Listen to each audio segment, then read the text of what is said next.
Hello and welcome. You are listening to the Happya Life Podcast. I'm your host, Clare Deacon. After deciding survival wasn't enough, I set out on a path to live my best life. I wanted to thrive. Now I'm on a mission to support others. Think you're not good enough, confident enough, brave enough? I'm here to tell you you are, and you can achieve anything. This is your time, so let's do this.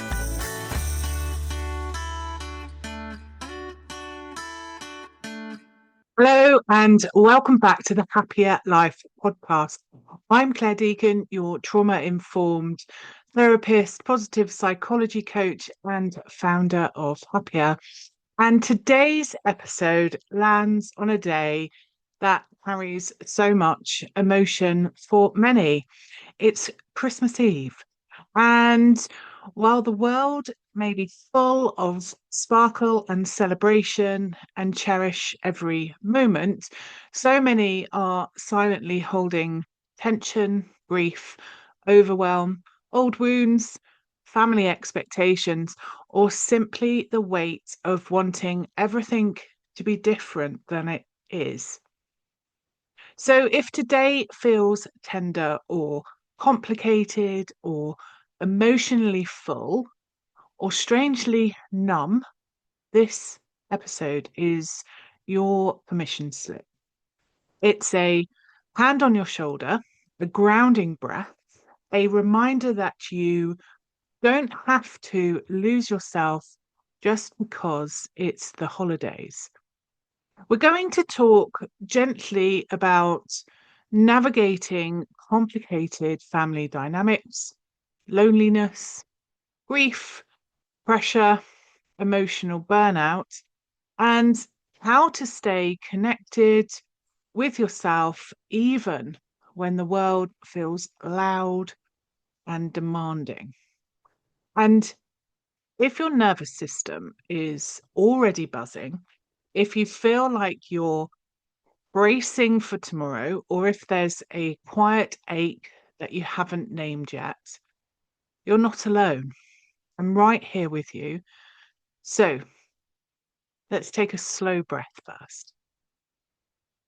In through your nose, exhale through your mouth. Just soften your shoulders and clench your jaw and let the breath arrive without forcing it. You're here. You're safe enough in this moment. And let's begin. Here's the truth. Most people don't say this out loud, but the holidays are hard. Not for everyone, but for more people than you realize. They stir up grief. They resurface the roles you've worked hard to outgrow. They bring up unmet needs, old family patterns, unresolved tensions, and personal disappointments. They can amplify loneliness, even in a room full of people. They poke at your nervous system in ways you can't always name. You might be surrounded by family and feel completely unseen and unheard. You might be physically alone and feel forgotten. You might be in a house full of noise and activity and still feel completely disconnected. And none of this means that you are broken. It means that you're aware. It means your internal world is telling the truth, even when the external world expects you to pretend. For many women, this season feels like one long emotional landmine, a series of unpredictable moments that trigger old memories, old hurts, old versions of yourself. This is exactly what I talk about when working with emotional overload, hyperattunement, shutdown, fawning, people pleasing, freezing all the ways your nervous system tries to manage intensity when it hasn't been taught safety. And Christmas Eve is full of intensity. So let's start with family dynamics because these are often the biggest emotional triggers. You've been doing the inner work, you've been healing, setting boundaries, reconnecting to yourself, noticing patterns, speaking your truth more often. You've grown, and then you walk into a family gathering, and it feels like your entire ecosystem around you pulls you back into a former version of yourself. Not because you haven't changed, but because others still expect you to play the role you've always played. Maybe you were the peacemaker, the fixer, the emotional caretaker, the one who kept the peace by staying silent, the one who smoothed everything over, the one who swallowed her needs to make others comfortable, the strong one, the invisible one. Inside emotional reset, this is one of the biggest shifts women face. You grow, but your family system doesn't always come with you. So when you return to that environment, your nervous system remembers the old pattern, the old survival strategy, before your new one even has a chance to speak up. This might show up as tension in your chest and not in your stomach, a heaviness behind your eyes, an urge to withdraw, an urge to overperform, or that strange floating sensation, the beginning of shutdown. And I want you to hear this clearly. Your growth does not disappear just because someone else doesn't acknowledge it. You are not who you were. You are not obliged to play old roles, even if others keep inviting you into them. You're allowed to step outside for air. You're allowed to breathe. You're allowed to say, I'm not discussing that today. You're allowed to remove yourself from a conversation that feels unsafe. You're allowed to create space between you and the patterns that once defined you, even if they don't understand you. And that's what matters. Now, let's talk about loneliness because this time of year highlights it in a very particular way. You might be alone today physically, or you might be surrounded by people and feel emotionally alone. You might be missing someone who should be here, a loved one, a version of yourself that existed before life changed. You might be grieving the life you imagined, the family you hoped for, the relationship you wanted, the support you longed for. And in a world filled with curated joy, your loneliness can be and feel invisible. But it isn't. I see you. Your body sees you. Your heart sees you. Your grief is real.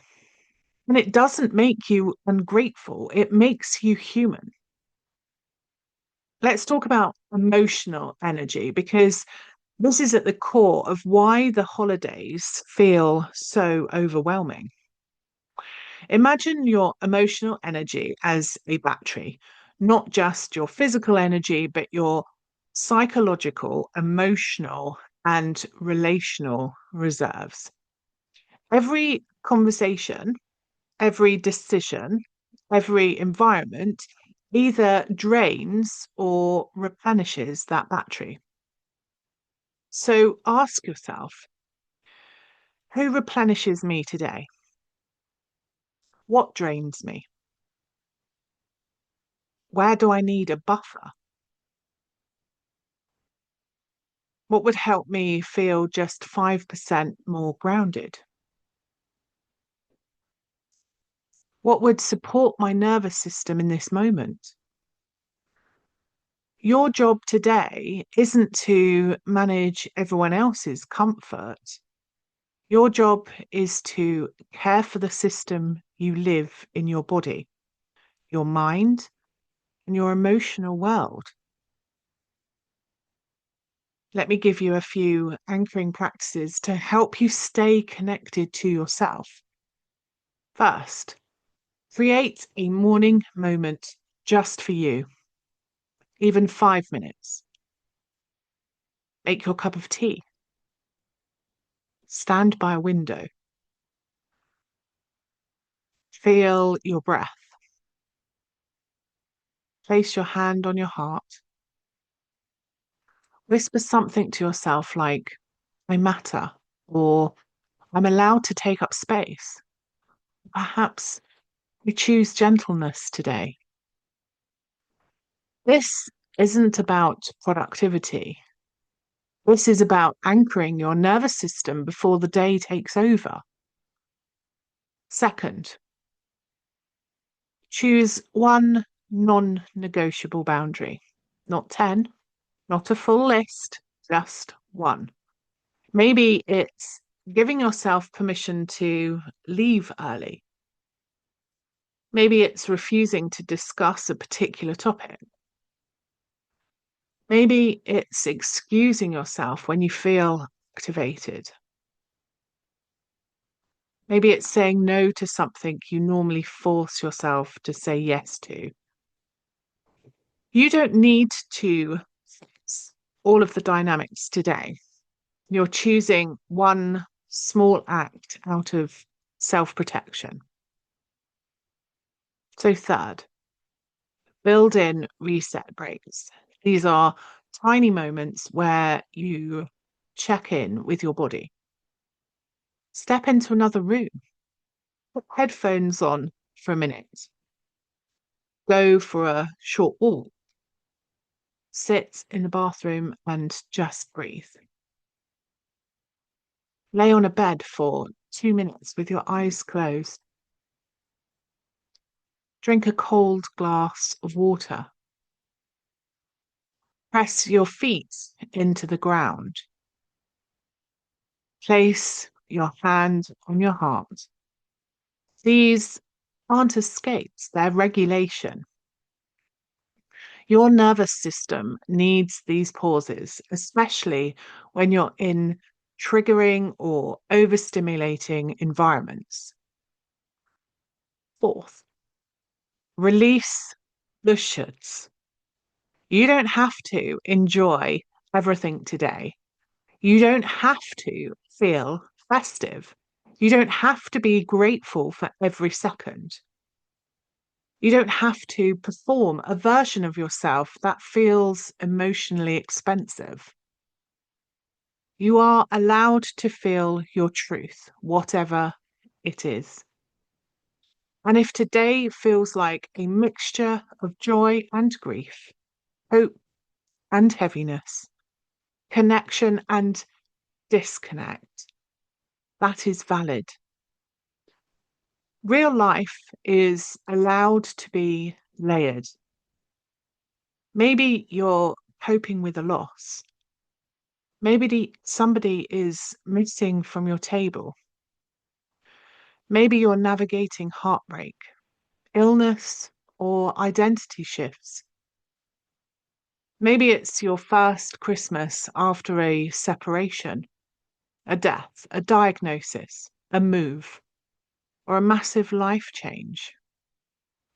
You don't need to be grateful for it. You just need to be gentle with yourself in it. Let your grief breathe. Let your emotions rise and fall without judging them. Let yourself feel whatever your body is holding. And now here's your gentle reflection for the week. What do I need to feel connected to myself even in this environment? Not what others need, not what you think you should need, not what the holiday demands from you, what you need to stay anchored. Maybe it's solitude. Maybe it's softness. Maybe it's honesty. Maybe it's quiet. Maybe it's stepping outside. Maybe it's letting yourself cry. Maybe it's noticing the smallest thing that feels like peace. Maybe it's giving yourself permission to want a different kind of life going forward. Write it down. Say it out loud. Honor it. You don't have to disappear to be loved. You don't have to form to be included. You don't have to overgive to be enough.